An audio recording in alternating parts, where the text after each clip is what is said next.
नमस्कार साथियों, स्वागत है आप सभी का इमर्स क्लासेस में। और आज की इस वीडियो में हम चर्चा करेंगे पूर्व मध्यकाल से संबंधित महत्वपूर्ण प्रश्नों के बारे में। इससे पिछली वीडियो में भी हम कुछ क्वेश्चंस को डिस्कस कर चुके हैं और आज की वीडियो पूर्व मध्यकाल से संबंधित प्रश्नों का चौथा पार्ट है। आज का पहला क्वेश्चन है, किस चोल शासक ने श्रीलंका के बचे दक्षिणी भाग पर अधिकार कर श्रीलंका विजय को पूर्ण किया? ऑप्शन ए है राजराजा प्रथम, ऑप्शन बी है राजेंद्र प्रथम, ऑप्शन सी है परांतक प्रथम, ऑप्शन डी है इनमें से कोई नहीं। तो इस क्वेश्चन का ऑप्शन बी सही है। राजेंद्र प्रथम ने श्रीलंका के शेष बचे दक्षिणी भाग पर अधिकार किया था। राजेंद्र प्रथम राजराजा प्रथम का पुत्र व उत्तराधिकारी था, जो कि 1014 ईस्वी में चोल राजवंश के सिंहासन पर बैठा था। इससे पहले राजराजा प्रथम ने श्रीलंका के उत्तरी भाग पर अधिकार किया था तथा श्रीलंका की राजधानी अनुराधापुर को नष्ट किया था।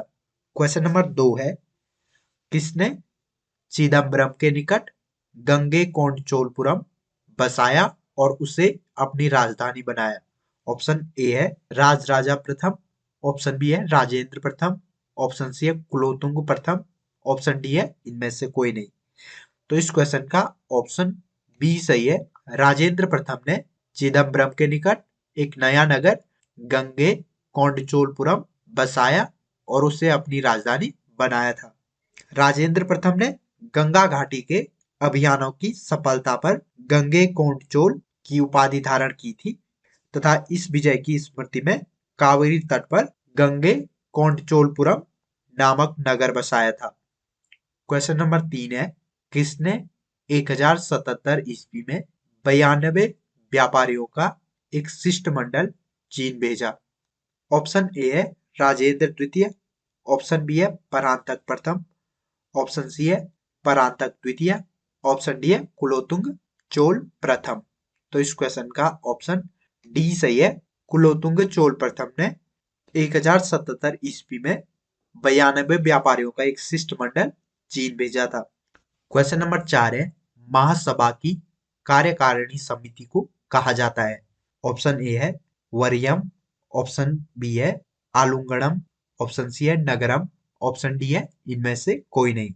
तो इस क्वेश्चन का ऑप्शन ए सही है। महासभा की कार्यकारिणी समिति को वरियम कहा जाता था। वरियम व्यवस्था चोल साम्राज्य में प्रचलित थी। चोलकालीन शासन व्यवस्था में वरियम एक प्रकार की कार्यकारिणी समिति थी। इसके सदस्य 35 से 70 वर्ष की आयु के बीच वाले व्यक्ति होते थे। क्वेश्चन नंबर 5 है, कहां से प्राप्त अभिलेख से महासभा की कार्यप्रणाली के विषय में जानकारी प्राप्त होती है?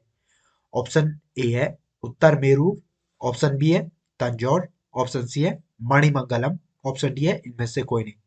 तो इस क्वेश्चन का ऑप्शन ए सही है। उत्तर मेरूर से प्राप्त अभिलेखों से महासभा की कार्यप्रणाली के विषय में जानकारी मिलती है। क्वेश्चन नंबर 6, चोल काल में कडिमय का अर्थ था? ऑप्शन ए है भू राजस्व, ऑप्शन बी है गृह कर, ऑप्शन सी है चारागाह कर, ऑप्शन डी है जलाशय कर। तो इस क्वेश्चन का ऑप्शन ए सही है। चोल काल में भू राजस्व को कडिमय कहा जाता था। क्वेश्चन नंबर 7 है, चोल काल में नौसेना का सर्वाधिक विकास किसके समय में हुआ? ऑप्शन ए है परांतक प्रथम, ऑप्शन बी है राजराजा प्रथम, ऑप्शन सी है राजेंद्र प्रथम, ऑप्शन डी है इनमें से कोई नहीं। तो इस क्वेश्चन का ऑप्शन सी सही है। राजेंद्र प्रथम के समय में नौसेना का सर्वाधिक विकास हुआ था। राजेंद्र प्रथम ने 1012 ईस्वी से 1044 ईस्वी तक शासन किया था तथा यह चोल वंश का सबसे महान शासक था। राजेंद्र प्रथम ने अपनी विजयों द्वारा चोल साम्राज्य का विस्तार किया था तथा उसे दक्षिण भारत का सबसे शक्तिशाली साम्राज्य बनाया था। क्वेश्चन नंबर 8 है, युद्ध में विशेष पराक्रम दिखाने वाले योद्धा को कौन सी उपाधि दी जाती थी?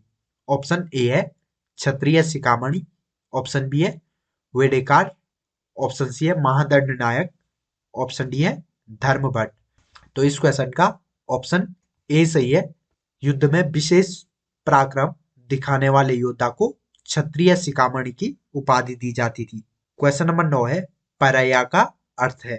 ऑप्शन ए है अछूत, ऑप्शन बी है ब्राह्मण, ऑप्शन सी है क्षत्रिय, ऑप्शन डी है वैश्य। तो इस क्वेश्चन का ऑप्शन ए सही है, अछूत को परया कहा जाता था। क्वेश्चन नंबर 10 है चोल काल में सोने के सिक्के कहलाते थे। ऑप्शन ए है कुलंजू, ऑप्शन बी है काशू, ऑप्शन सी है रूपक, ऑप्शन डी है दिनार। इस क्वेश्चन का ऑप्शन ए सही है, चोल काल में सोने के सिक्कों को कुलंजू कहा जाता था। क्वेश्चन नंबर 11 है चोल काल में राज्य के स्वामित्व वाली भूमि कहलाती थी। ऑप्शन ए है प्रभुमान्यम, ऑप्शन बी है देवदान, ऑप्शन सी है ब्रह्मदेय, ऑप्शन डी है इनमें से कोई नहीं। तो इस क्वेश्चन का ऑप्शन ए सही है, चोल काल में राज्य की स्वामित्व वाली भूमि को प्रभुमान्यम कहा जाता था।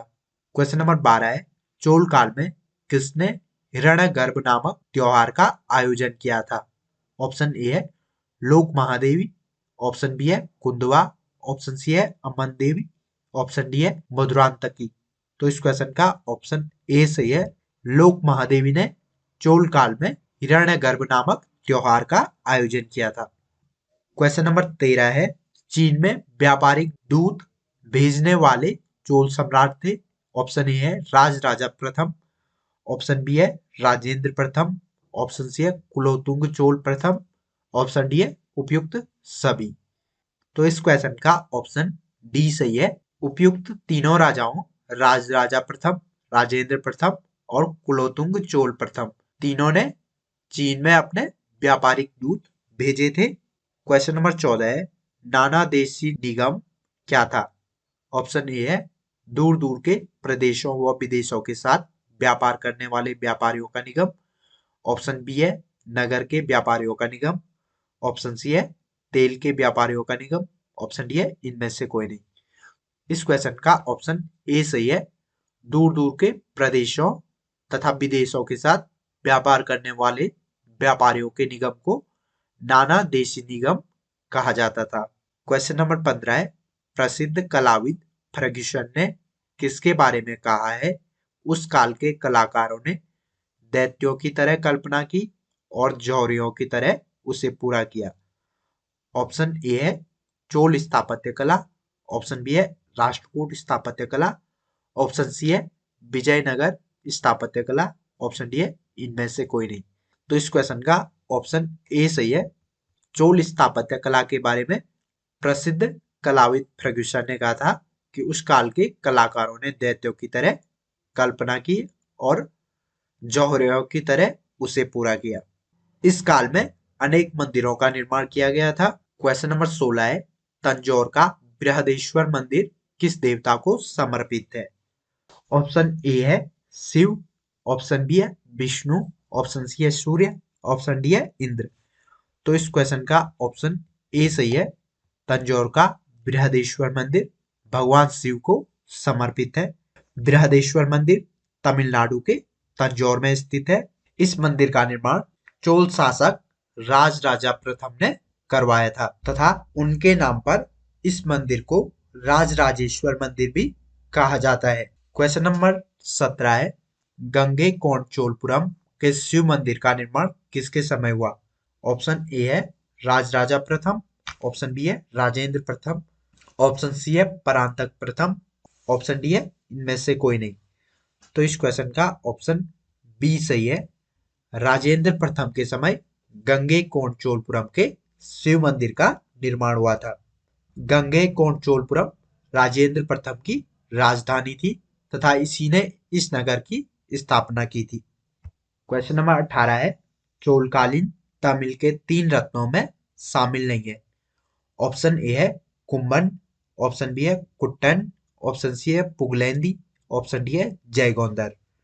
तो इस क्वेश्चन का ऑप्शन डी सही है, जयगोंदर चोलकालीन तमिल के 3 रत्नों में शामिल नहीं था। कंबन, कुट्टन और पुगलेंदी को तमिल साहित्य का त्रिरत्न कहा जाता है। क्वेश्चन नंबर 19 है किसने ऋगार्थ दीपिका की रचना की है। ऑप्शन ए है कुट्टन, ऑप्शन बी है पुगलेंदी, ऑप्शन सी है जयगोंदर, ऑप्शन डी है वेंकट माधव। तो इस क्वेश्चन का ऑप्शन डी सही है, वेंकट माधव ने ऋगार्थ दीपिका की रचना की है। क्वेश्चन नंबर 20 है, रुद्रांबा किस राजवंश की प्रसिद्ध महिला शासिका थी? ऑप्शन ए है काकतीय, ऑप्शन बी है होयसल, ऑप्शन सी है यादव, ऑप्शन डी है पांड्य।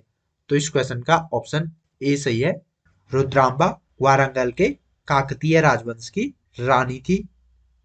इनके पिता का नाम गणपति देव था तथा गणपति देव का कोई भी पुत्र नहीं था, इसलिए अपने पिता की मृत्यु के बाद रुद्रांबा ने ही शासन किया था।